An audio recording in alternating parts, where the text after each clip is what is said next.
Hello नमस्ते प्रणाम, मैं आशीष सिन्हा आपके अपने PWBPSC वाला चैनल के टॉपर स्टॉक सीरीज में स्वागत करता हूं। आज हमारे साथ जो स्पीकर जुड़े हैं वो है विनय रंजन सर। मुझे उम्मीद है कि आप उन्हें पहले से जानते होंगे। ऐसे शख्स हैं जो कोविड जैसी परिस्थितियों में सेल्फ स्टडी करके BPSC 66 में 7th रैंक सिक्योर की है और आज वो DSP के पद पर कार्यरत हैं। सबसे बड़ी चीज़ ये है कि आज आपको सर से बहुत कुछ सीखने को मिलेगा, समझने को मिलेगा, एक प्रॉपर स्ट्रैटेजी मिलेगी। तो हमारे वीडियो के अंत तक आप जुड़े रहें। तो अब बिना हम टाइम वेस्ट किए विनय रंजन सर को बुलाना चाहेंगे। सर, PW के BPSC वाला चैनल आपका बहुत बहुत स्वागत है। इसके साथ PW की पूरी टीम सर आपका बहुत स्वागत करती है।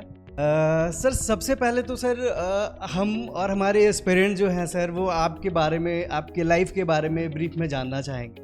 मुंगेर डिस्ट्रिक्ट से बिलोंग करता हूं और मैंने अपनी प्रारंभिक पढ़ाई मतलब 10th 12th की पढ़ाई मुंगेर ज़िला से ही कंप्लीट किया, बिहार बोर्ड से। और उसके बाद घर में एक ऐसा माहौल बना कि हमें इंजीनियरिंग में जाना है, इंजीनियरिंग कंप्लीट के लिए फिर IIT का प्रिपरेशन स्टार्ट किया और फिर मैंने IIT दिल्ली से मास्टर्स कंप्लीट किया 2009 में। और उसके बाद से मैं कंप्लीट टीचिंग जॉब में हूँ, बच्चों को पढ़ा रहा हूँ IIT JEE की प्रिपरेशन के लिए मैथमेटिक्स। सर, तो मतलब एक चीज़ है सर, एक तो आप बिहार बोर्ड से हैं और एक छोटे सर मतलब आप कहाँ से बताएं सर? मुंगेर डिस्ट्रिक्ट, मुंगेर से ना सर। एक तो आप बिहार बोर्ड आपका मतलब रहा है सर एकेडमिक वहाँ, फिर उसके बाद सर एक छोटे से शहर से निकल के सर IT क्रैक करना वो आपके लिए मतलब कैसा रहा सर? क्योंकि हम लोग का जो फैमिली बैकग्राउंड था उसमें पढ़ने पढ़ाने का माहौल था, ओरिएंटेशन जो था वो पढ़ाई से रिलेटेड। पापा जॉब से आते थे तो बच्चों को सबको लेके बैठे, जॉब से जाने से पहले, सुबह जाने से पहले एक राउंड पढ़ा के जाते। तो सुबह शाम जो वो माहौल था ना पढ़ने पढ़ाने का, प्लस मेरी जो बड़ी 2 सिस्टर है वो मैथ्स, तो हम लोग का एक अच्छा गाइडेंस मिलता था, मेरे बड़े भैया लोग उनका गाइडेंस मिलता था। और मैथ्स ऐसा सब्जेक्ट है, इसमें इंग्लिश बोर्ड या हिंदी तो कोई उतना, मैथ्स अगर आपको समझ में आ गया ये चीज़ें हैं, इसको करना है, उसमें इंटरेस्ट डेवलप, ये क्वेश्चन सॉल्व हो रहा है हमसे, इसको ऐसे सॉल्व। धीरे धीरे चूँकि मैथ्स में ज़्यादा इंटरेस्ट था तो चीज़ें कितनी टफ रही उस टाइम? तो उस समय टफ ये था ना कि प्रॉपर गाइडेंस ये नहीं था कि हाँ कहाँ तक लिमिट है। तो मैथमेटिक्स में मेरा इंटरेस्ट था, मैथ्स बहुत ज़्यादा, तो उतना ज़्यादा रिक्वायरमेंट नहीं। इसकी वजह से होता क्या कि फिजिक्स केमिस्ट्री आपका, तो किसी 2 सब्जेक्ट से मैथ केमिस्ट्री में बहुत ज़्यादा इंटरेस्ट, ऑर्गेनिक वगैरह में, फिर फिजिक्स छोड़, फिजिक्स में जस्ट कट ऑफ के लिए हम लोग जस्ट कट ऑफ क्लियर करते। तो अगर फिजिक्स में अच्छा होता तो और बेहतर रैंक हम ला। ये सब थोड़ा सा मतलब प्रॉपर गाइडेंस अगर मिले, जैसे अभी हम लोग करते हैं बच्चों को कि नहीं, तीनों सब्जेक्ट में हमें ध्यान देना है, इक्वली ध्यान देना है, ताकि आप एक अच्छा रैंक ला सकें। सिर्फ एक सब्जेक्ट से पढ़ के आप अच्छा रैंक नहीं, ये सब थोड़ा सा स्ट्रगल हमारे टाइम पे ज़्यादा था। सर, तो क्या सिविल सर्विसेज के बारे में आप पहले से सोच रखे थे या फिर आपका सडन ऐसा कुछ प्लान है कि सिविल सर्विसेज करना है, या पहले से कुछ थॉट था आपका कि करना है सिविल सर्विसेज जाना है? नहीं, ऐसा कुछ पहले से मेरा प्लानिंग नहीं थी सिविल सर्विसेज में इधर आने का, क्योंकि IIT दिल्ली से करने के बाद मैं अपना टीचिंग जॉब एंजॉय करना स्टार्ट किया और मेरा अच्छा टीचिंग करियर रहा है, अभी भी कंटिन्यू कर रहा हूँ। और IIT के बाद मैं दिल्ली के एक प्रतिष्ठित कोचिंग संस्थान से पढ़ाना स्टार्ट किया वहाँ के बच्चों को। फिर कोटा भी जाके भी देखा कि कोटा में ऐसा क्या है पढ़ने पढ़ाने का, अच्छा इतने बच्चे क्यों वहाँ माइग्रेट कर रहे हैं, वहाँ भी जाके देखा, वहाँ भी पढ़ाया। फिर मैं वापस अपना पटना बिहार आके अपना इंस्टीट्यूशन स्टार्ट किया, क्रैक JEE नीट, जो बच्चों का रेसिडेंशियल कोचिंग इंस्टीट्यूट है। और इसी दरमियान जब मैंने लॉकडाउन लगा 2020 का लॉकडाउन, इस लॉकडाउन में मेरे दिमाग में आया कि इस समय को कैसे यूज, क्योंकि सारी क्लासेस हमारी ऑनलाइन में ट्रांसफ़र हो गई थी। जहाँ मैं 8 से 10 घंटे टीचिंग करता था वो ट्रांसफ़र हो गया कितने, मैक्सिमम 2 घंटे। अब रेस्ट टाइम मेरे पास 2-3 ऑप्शन, या तो मैं मोबाइल पे अपना पूरा टाइम किसी वेब सीरीज पे निकाल दूँ, ठीक है, जैसा जनरली और भी सारे लोग जो किए। करेक्ट। लेकिन चूँकि मेरा 2 बच्चा है, एक बेटा एक बेटी, तो उसके सामने अपना एक एग्जाम्पल सेट करना था। अब मैं भी पढ़ रहा हूँ, तुम भी बैठो, मतलब इसलिए मैंने स्टार्ट किया कि घर में एक ऐसा किसी का लकली फॉर्म निकला था, एग्जाम दिया। फर्स्ट लॉकडाउन में पूरा PT, फिर सेकंड लॉकडाउन में लकली मेंस के टाइम पे फिर लॉकडाउन तो मुझे पढ़ने का टाइम मिल गया, तो मेंस दिया। चूँकि मेरा ऑप्शनल था, मैथमेटिक्स ऑप्शनल, अच्छा स्कोर हो गया मेंस। सर, पहले जब हम आपके लाइफ के बारे में पूछे, आप बताया सर एक छोटे से गांव से, मतलब मुंगेर का जगह है, फिर वहाँ से निकल कर IIT, फिर उसके बाद टीचिंग, फिर BPSC, ये इतने सारी चीज़ों के लिए सर मोटिवेशन आप कहाँ से लाए सर? ये कैसे मतलब इतना घर से, जैसे मान लो का बहुत ज़्यादा रहता था कि अच्छा करे, सेल्फ मोटिवेशन, सेल्फ डिसिप्लिन था, हमें करना है तो करना है। तो कोई चीज़ अगर दिमाग में आ गया कि मुझे करना है तो करना है। आप बिलीव नहीं करेंगे, पिछले 12-13 सालों से रेगुलर मैं 10 किलोमीटर रनिंग मॉर्निंग 5 o'clock के लिए, आज भी मैं यहाँ आया हूँ तो 10 किलोमीटर का रनिंग करके आऊँ। पूरे कोविड में 2 साल में मतलब लोग घर में पैक रहते, लेकिन सुबह मेरा रनिंग कंटिन्यू। ये सब एक डिसिप्लिन जो है ना, वो मोटिवेशन, जब एक स्ट्रिक्ट रूल रेगुलेशन के साथ आप आगे काम अपने डिसिप्लिन पे तो आगे चीजें मोटिवेशन, सेल्फ मोटिवेशन। मैं ठान लिया कि मुझे इसमें काम करना है जी सर, और अच्छा काम करना, तो रास्ता धीरे धीरे बनता चला, आपको अच्छे अच्छे लोग जुड़ते चले, सपोर्ट करते चले। सर बीपीएससी 66 में आप सर 7th रैंक लाए हैं। सर उस टाइम पूरे देश में लॉकडाउन लगा था, परिस्थितियां बहुत ही विपरीत थी, बहुत ही सिचुएशन टफ था सर। तो उस टाइम आप सर प्रिपरेशन किस टाइप से किए, कैसे सारी चीज़ों को कॉप अप करके फिर अपना पढ़ाई रखे, क्या क्या सोर्सेज, कैसे आप पढ़ाई कर रहे थे उस टाइम? मेरी वाइफ जो है पहले से बीपीएससी की एग्जाम दे रही थी, तो 64th का वो इंटरव्यू भी दी थी पहले, उसी ने सजेस्ट किया कि मतलब वो भी अप्लाई की हुई थी 66 को। उसके पास सारा स्टडी मटेरियल, हमारे पास स्टडी मटेरियल था, सब कुछ था, बुक्स थे। तो हम लोगों ने सोचा चलो ठीक है, एक टारगेट सेट करते हैं बीपीएससी का, मैं भी देता हूँ, और वो तो दे ही रही थी पहले से। बीपीएससी का पीटी हम दोनों ने साथ में स्टार्ट किया प्रिपरेशन।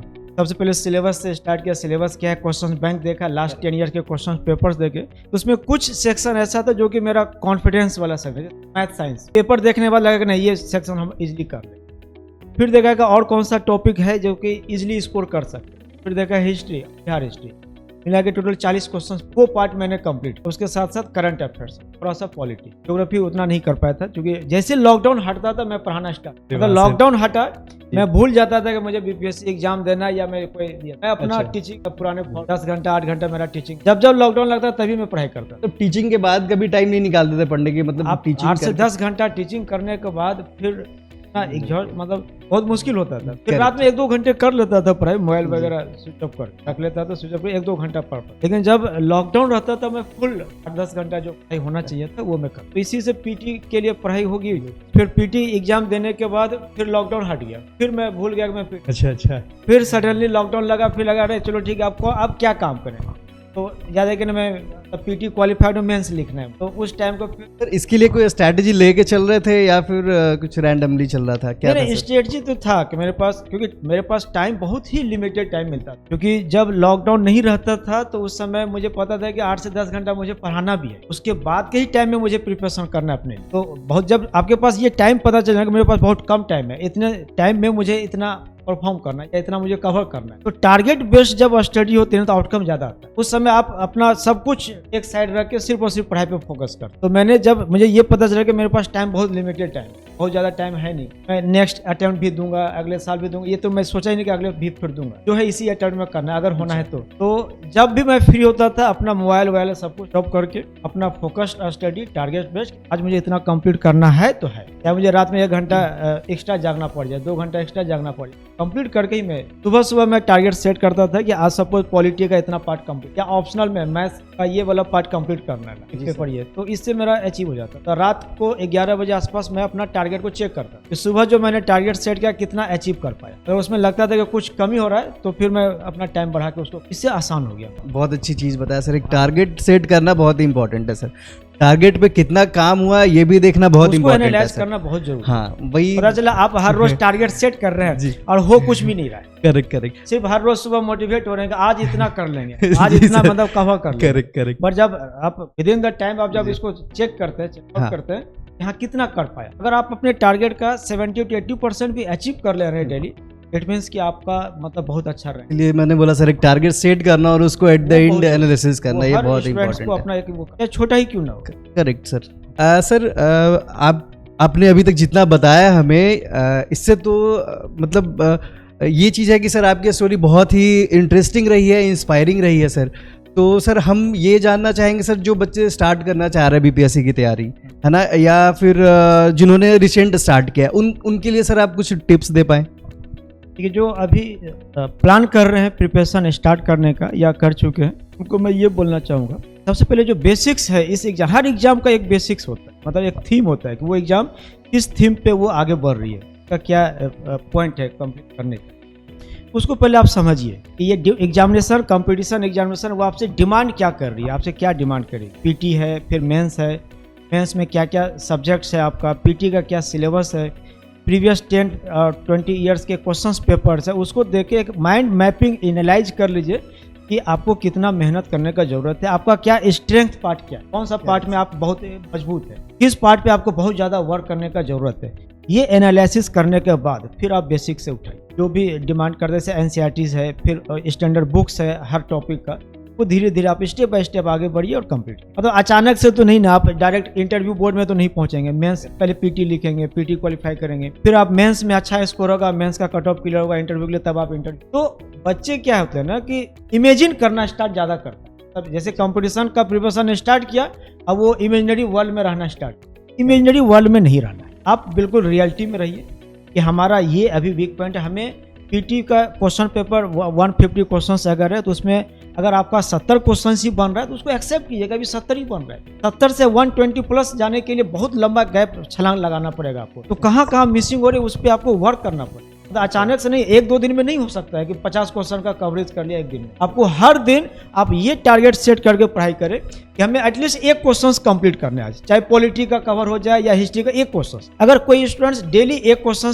का कवरेज कर रहा है, इट मीन्स वो 4 से 5 महीने होते होते वो पीटी का सिलेबस और अच्छा तरीके से वो सेम आपका मेंस के आप कोशिश कीजिए कि डेली एक क्वेश्चन कवर करें, रीडिंग एंड राइटिंग। तो इससे आपका पैरेलल में चीज़ें बनता जाएगा। और जितने देर आप पढ़ाई करते हैं, रीडिंग करते हैं, सपोज दैट कि आप 4 घंटे अगर कोई टॉपिक रीड किए तो 4 घंटे के बाद एटलीस्ट 1 घंटे उस टॉपिक को आंख बंद करके सोचिए, आप चीज़ों को रिलेट कीजिए, कनेक्ट कीजिए। अच्छा, ये टॉपिक था, इसमें ये पॉइंट था, ये कहाँ से और कनेक्ट हो सकता है कि मेडिएवल हिस्ट्री जो है वो मॉडर्न हिस्ट्री से कनेक्ट होता है। इंटरलिंक्ड जब करके आप सोचना स्टार्ट कीजिए तो आपको चीज़ें समराइज हो जाएगी, आपके दिमाग में सेट होगी। उसके बाद फिर उसको लिखिए।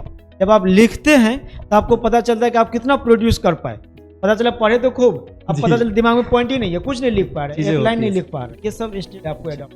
सर डीएसपी के प्रोफाइल पे हैं सर आप, सर क्या चैलेंजेस आते हैं सर इस प्रोफाइल में, क्या सर वर्क प्रोफाइल होता है? रहते हुए जो चैलेंजेज है, लॉ एंड ऑर्डर मेंटेन करना, फिर कोई क्राइम वगैरह है तो उसका प्रिवेंशन, ये सब करना है। और बेसिकली लॉ एंड ऑर्डर का ही चैलेंज है, अपने क्षेत्र का जो भी आपका क्षेत्र अलॉट होता है उसमें लॉ एंड ऑर्डर को मेंटेन। तो सर आप में कुछ चेंजेस लाइक पहले एक आप टीचिंग में थे, सडन डीएसपी, इतनी रिस्पॉन्सिबिलिटीज सर, तो आपके मतलब व्यक्तिगत जीवन में सर कुछ ऐसा बदलाव सर जो आप बताना चाहें? मैं समय से एज ए टीचिंग प्रोफेशन में हूँ, बच्चों को पढ़ा रहा हूँ, मैंने पूछा सर। और अचानक से इस मोड में जब पुलिस वाले रोल में जो है तो थोड़ा टाइम लगेगा मुझे। मतलब एक समय बच्चों के साथ बहुत ही लिबरल होना, फिर एक साइड ऐसी रिस्पॉन्सिबिलिटी जहाँ पे कभी कभी थोड़ा सा सख्त होना, मतलब इस टाइप से है, तो थोड़ा टाइम लगेगा मुझे एडजस्ट होने, क्योंकि अभी मैं कंटिन्यूटी और जो लैंग्वेज वगैरह है बच्चों के साथ बात करने। तो अगर व्यक्तिगत तौर पे देखें तो सर आप में क्या बदलाव, ये जब से आप कार्यरत पे हैं और अभी तक में कुछ ऐसा व्यक्तिगत बदलाव सर आप में?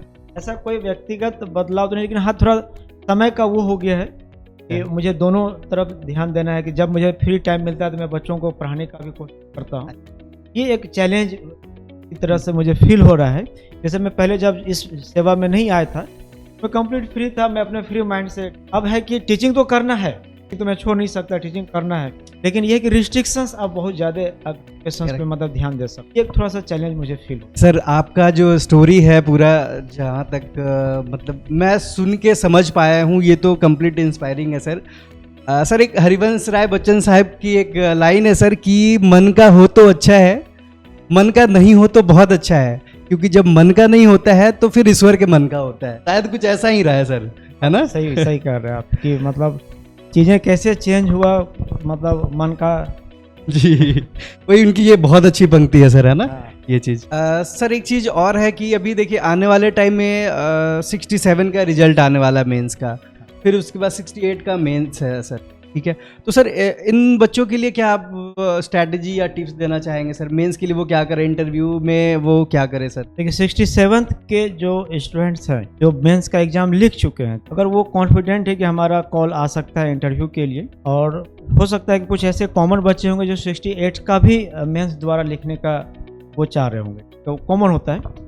जो मेंस लिखना है जिन स्टूडेंट्स को, उनके लिए ये टिप्स रहेगा कि आप सिलेबस को थ्रोली देख के लास्ट 10 ईयर्स का पेपर्स, क्योंकि कुछ क्वेश्चंस ऐसे हैं जो similar to previous year questions पूछते, तो आप within the time frame questions को लिखने का कोशिश, हर दिन क्वेश्चंस लिखिए। जैसे सपोज दैट कि आज 2 क्वेश्चंस पेपर 1 का लिख लिया, 2 क्वेश्चंस पेपर 2 का लिख लिया, और एक आपका नया जो ऐड हुआ ऐसे एक लिखने का कोशिश करिए, लिखिए, हर रोज लिखिए, और with in the word frame में कि इस जैसे सपोज 300 वर्ड में मुझे कंप्लीट करना है या 500 वर्ड में कंप्लीट करना है, तो उतने वर्ड में कोशिश कीजिए कि लिखने का, कि हर दिन एक एक अपना क्वेश्चंस कंप्लीट करें, लिखें। जब तक कि आप विद इन द टाइम नहीं लिखिएगा, एग्जामिनेशन हॉल में अचानक से ऐसा कोई जादू नहीं होने वाला है। उस दिन आपका हाथ फास्ट हो जाएगा या टाइम पे आपका क्वेश्चंस कंप्लीट हो जाएगा। सब कुछ जैसा आप घर पे परफॉर्म करेंगे, जैसा आप प्रैक्टिस करेंगे, वैसा ही वहाँ उस दिन आपका परफॉर्म होगा। प्लस माइनस 5 से 10% आपका परफॉर्मेंस वेरी करेगा। या तो उस दिन का कॉन्फिडेंस हाई हो तो 10% ऊपर हो जाए,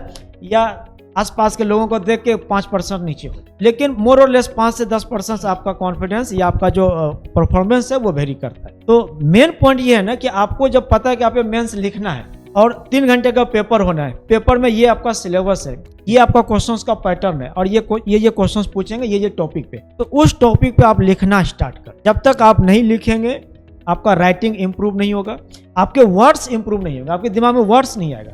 तब आपको लिखना है बहुत ज्यादा, उस समय जब लिखना स्टार्ट कीजिएगा वर्ड्स ही नहीं, अब इसके बाद क्या लिखूं, पता है आपको कि हाँ ये चीज हुआ है, ये घटना घटी है, लेकिन आप वर्ड मत भूल जाइए। तो ऐसा ना हो इसके लिए आपको प्रैक्टिस। और जिनको इंटरव्यू में अपीयर होना है, वो आपका जो बैकग्राउंड है, करंट अफेयर्स पॉइंट है, आपका एजुकेशनल क्वालिफिकेशंस है, इस पे थोड़ा आप वर्क करना स्टार्ट कर। अगर आप कॉन्फिडेंट है कि हमें इंटरव्यू देना है, तो इस पे अभी से आपको लगना पड़ेगा। लास्ट टाइम पे आप बहुत ज़्यादा प्रिपेयर नहीं कर पाइएगा, समय का चेंजेज, मतलब उतना ज़्यादा आपको समय नहीं मिल पाएगी।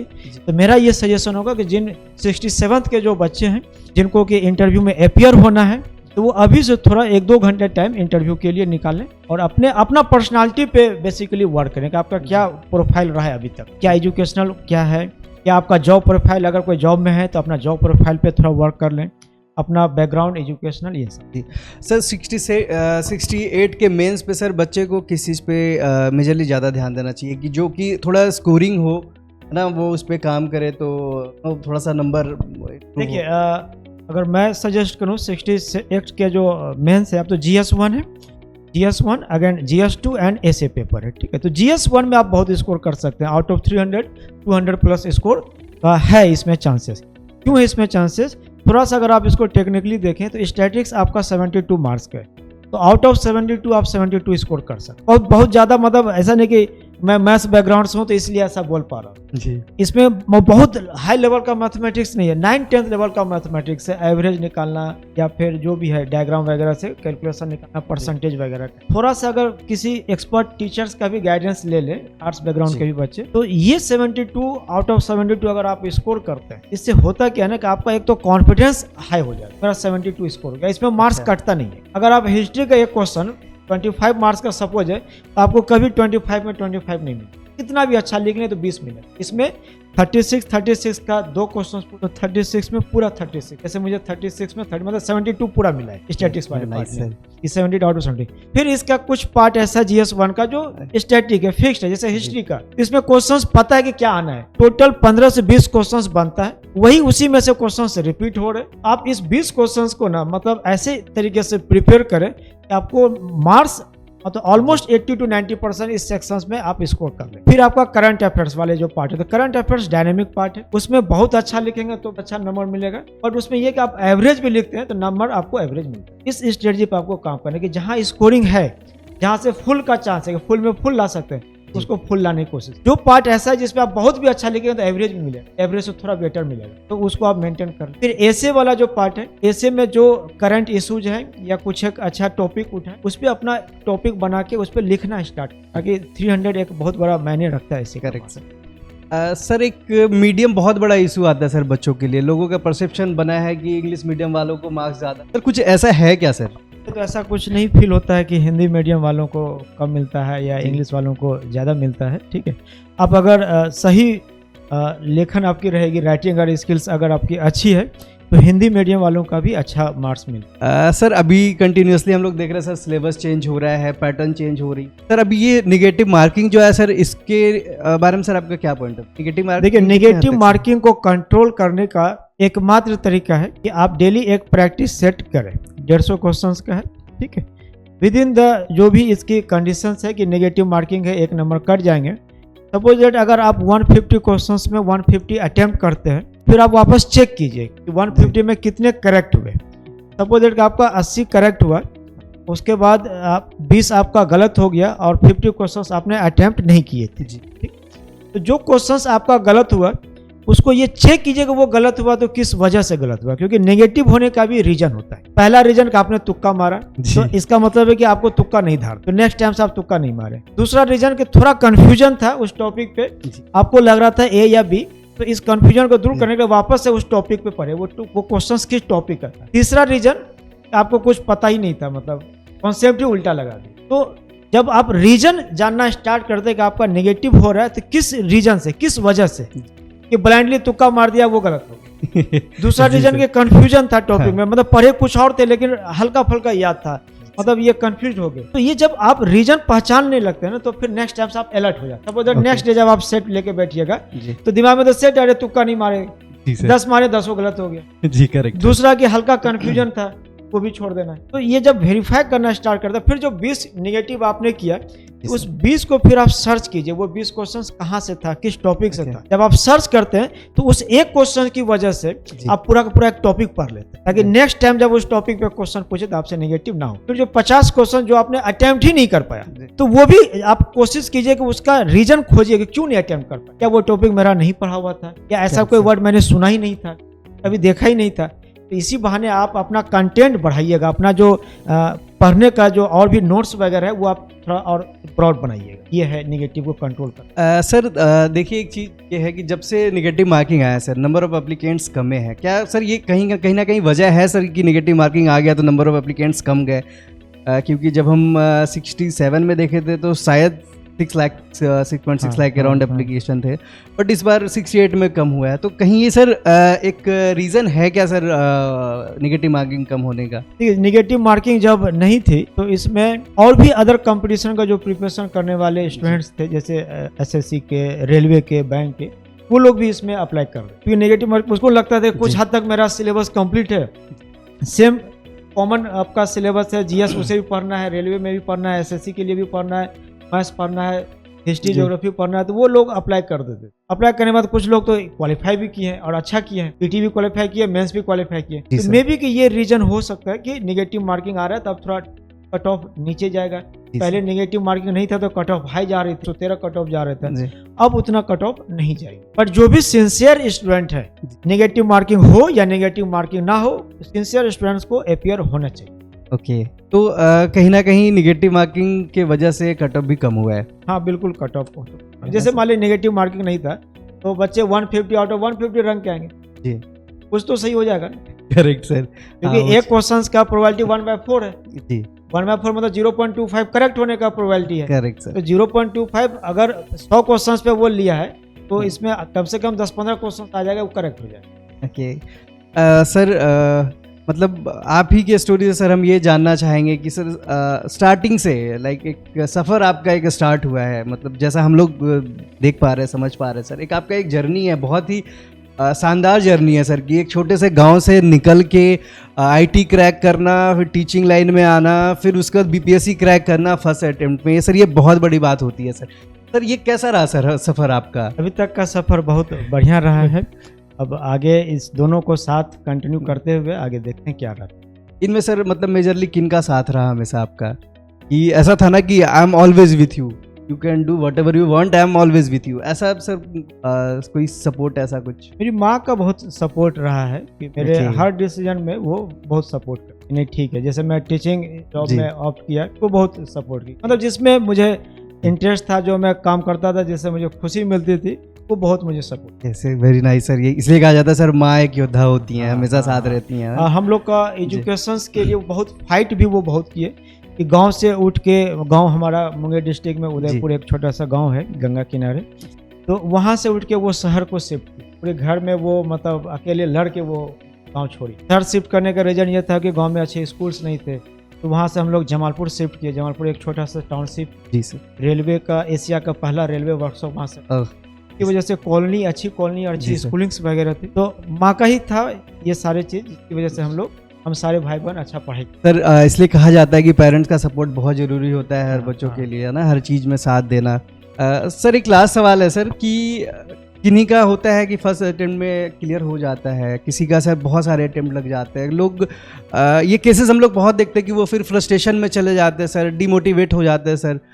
2 अटेम्प्ट हुआ, 3 अटेम्प्ट हुआ, नहीं हो रहा है, तो थोड़ा सा सर उन लोग को बहुत ही चैलेंजेस फेस करना पड़ता है सर। इस सिचुएशन में वो कैसे सर अब खुद को मोटिवेट करे सर? देखिए, उन सारे साथियों के लिए जो पिछले 3-4 अटेम्प्ट दिए, सेलेक्ट नहीं हो पाए, डीप मंथन मतलब जो एनालिसिस करने का जरूरत है कि ऐसा क्या कमी रह जा रहा है हमारे अंदर कि जो ये कंपटीशन है कि उसका क्या डिमांड है जो हम वहाँ उसको फिलफिल नहीं कर पा रहे।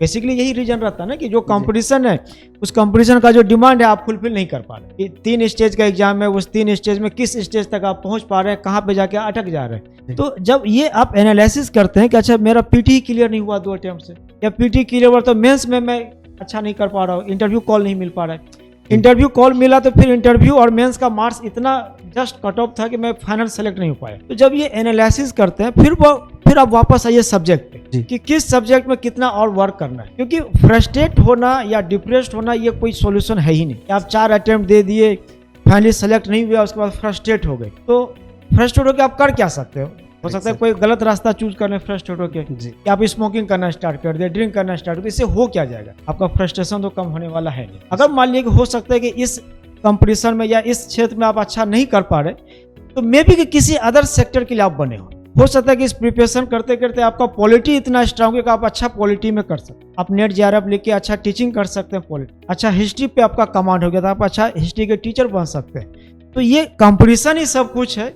ऐसा सोच के आप ना प्रिपेयर। और अगर आपको शुरुआती दौर में इस कंपटीशन को अगर आप अनसक्सेस होते हैं और आपको ये फील हो जाता है कि किस वजह से अनसक्सेस हुए, वो वजह अगर आप जान लें और उस पर अगर काम कर दें तो मे बी कि आप नेक्स्ट 1 अटेम्प्ट या नेक्स्ट 1-2 अटेम्प्ट में आप सक्सेस हो सकते हैं। अब ब्लाइंडली अनसक्सेस हो रहे हैं तो आप एक बार बैक जाके अपने आप पे सोच के उस पर वर्क करने का जरूरत है कि लगातार 4 अटेम्प्ट दे रहे हैं, अनसक्सेस हो रहे हैं, इसका मतलब आप अपने आप को रोकिए, स्टॉप लीजिए। ऐसा क्या चीज़ है जब बच्चे मतलब कर तो रहे, स्टूडेंट्स ही कर रहे हैं, हमारे जैसे स्टूडेंट्स कर रहे हैं, ऐसा तो नहीं कोई स्पेशल बच्चा मतलब बीपीएससी के लिए ऊपर से स्पेशल बच्चा भेजा गया है कि वही जाएगा धरती पे जाएगा बीपीएससी क्वालिफाई करेगा, ऐसा तो नहीं है जी सर। हम आपके जैसे ही बच्चे हो रहे हैं 100%। तो इसमें बस वही है कि आपको अपना रीजन ढूंढना है, कहाँ पे हम पिछड़ रहे हैं और उस पर स्ट्रांगली वर्क करना है। आप जितना देर फ्रस्ट्रेट होके आप 1 घंटा साइड हो और अच्छा गाइडेंस लीजिए जो सक्सेसफुल है उनसे, या अच्छे टीचर जो आपके कॉन्टेक्ट में आप उनसे मिलिए, उससे बात कीजिए कि सर क्या वजह है, हम इस पर इतना काम करें, कहाँ पे मेरी किस वजह से हम सक्सेस नहीं कर पा रहे, तो आपको अच्छा गाइड कर। तो उन लोगों को प्लान भी कुछ रखना चाहिए। बिल्कुल प्लान भी रहना चाहिए, क्योंकि ये ऐसा कंपटीशन है कि बेसिकली ग्रेजुएशन के बाद हम लोग स्टार्ट करते हैं इस कंपटीशन में।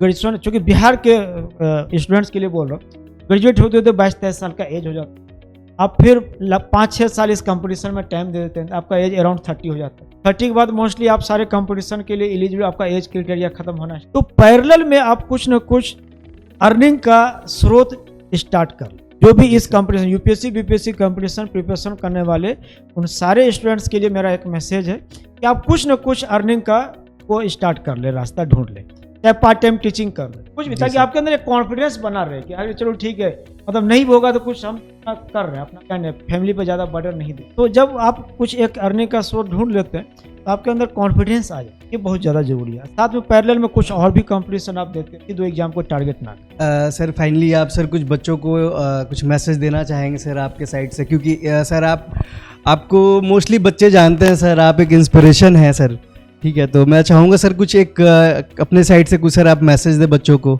उन सारे स्टूडेंट्स जो भी किसी भी कंपटीशन में, चाहे वो IIT JEE की प्रिपरेशन हो, मेडिकल हो, यूपीएससी हो, बीपीएससी हो, इन सारे कंपटीशंस को क्रैक करने के लिए बच्चे को एक अच्छा संघर्ष करना हो। जब तक आप एक अच्छा संघर्ष नहीं करेंगे, 1 साल का, 2 साल का या 3 साल का, आप बड़ा कंपटीशन क्रैक नहीं कर सकते। और हमारे भारत में ये 4 कंपटीशन जो है IIT, मेडिकल, PCS सेवा एंड यूपीएससी एक बड़ा एग्जाम माना जाता है, जिसमें मतलब कुंभ टाइप का, मतलब कुंभ मेला टाइप का, जिसमें लाखों में बच्चे अपियर होते हैं।